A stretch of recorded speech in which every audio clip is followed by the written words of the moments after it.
We often think of architecture as a forward motion, a pursuit of what's new, sleek, and untouched. But what if the answers to the future are already around us, in the walls we pass every day? What if preservation wasn't a constraint, but a kind of design wisdom?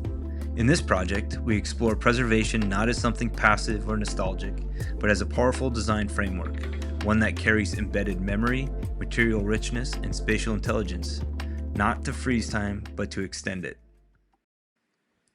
I started walking through the neighborhood again, not to get somewhere, but just to notice. The morning light fell across old rooftops, casting long shadows, the kind that felt familiar, even if you've never been here before. Some houses looked worn, but each crack, each corner seemed to hold memory of routines, of seasons, of someone's everyday. And I wondered, why are we always so quick to replace what remembers us? Then the juxtaposition, tall glass towers reflecting in the sky, clean, impressive, but blank. They hadn't lived yet, they hadn't witnessed. They hadn't felt the echo of names called from the balconies or footsteps worn into the steps. And that's when the question landed. What if buildings could remember? What if we designed not to erase, but to carry something forward? A shape, a feeling, a story still unfolding. There used to be an old structure here. I remember walking by it every day on my way to class.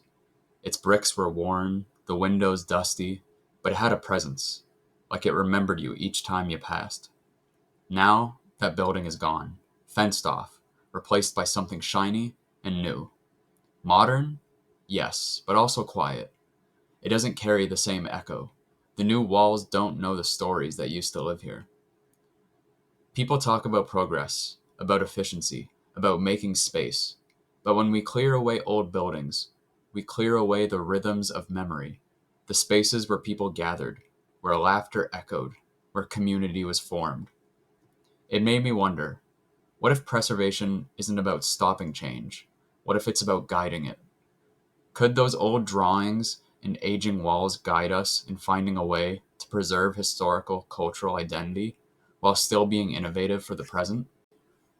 Current research literature on the topic asks similar questions.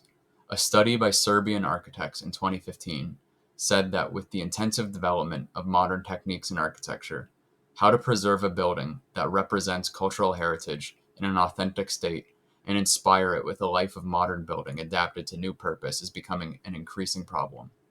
They propose that the best way to find this balance are to follow several important principles. These are discrete intervention, evaluation and preservation of existing ambient and context, and clear differentiation between old and new as a means of avoiding historical forgery. Other contemporary literature highlights the importance of maintaining this architectural heritage, especially among communities that rely on tourism. A 2013 study from Kuwait found that the benefits of domestic tourism promotion through architectural heritage development sites can be far reaching. For communities, it can strengthen the local economy, increase community pride, and stimulate economic growth. All of this raised the question for us: what does it actually look like, in practice, to design with memory? To not erase, but renew and build upon. That led us to one real example, a renovation project where the past wasn't demolished, but reimagined in an exemplary way. This was the River House student residence renewal at Harvard University in Massachusetts. The River House had a history in its walls from years of student living, the kind you could see and feel. But it was aging.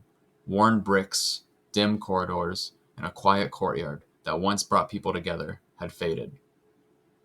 The architects at Kieran Timberlake didn't start over. They listened. They let the existing building guide the changes. With more light, better comfort, and new accessibility, the space became usable again, but stayed familiar. Now it's alive again. Students gather in the courtyard, light fills the halls, and the space feels like it remembers. One student said, "It's like the place knows who lives here." Before exploring the larger conversation around preservation, we felt it was important to hear from someone directly impacted by the changes. This is a response from a student currently living in the renovated space. Has your experience changed since the renovation? A question meant to invite a thoughtful and personal reflection. Absolutely. It's like a huge difference. Like it's like day and night difference. Before renovation, the building felt like kind of neglected and not much in use. That was what I felt. But yeah, even though it was functional for sure, but somewhere you would spend more time than necessarily outside, and because you felt cold, just not the temperature, but like emotionally too. You don't feel attached. You just come home, do whatever you would like, and you had to do, and then leave again. Now, entire atmosphere has shifted. The lighting is warmer, and it makes such a difference. It actually feels like home, cozy and welcoming. The rooms feel more connected throughout design, and the shared spaces look more comfortable. I avoid them, but now I used to avoid them actually. And now I find myself sitting in the lounge with a book or chatting with the neighbors. It feels like, the building is inviting you to slow down and be present. That's something I didn't expect it as of when I, just started living in the building, but I really appreciate after the renovation, it has changed a lot. So I enjoy living right now. I love being at home, and yeah, it's a good experience after renovation.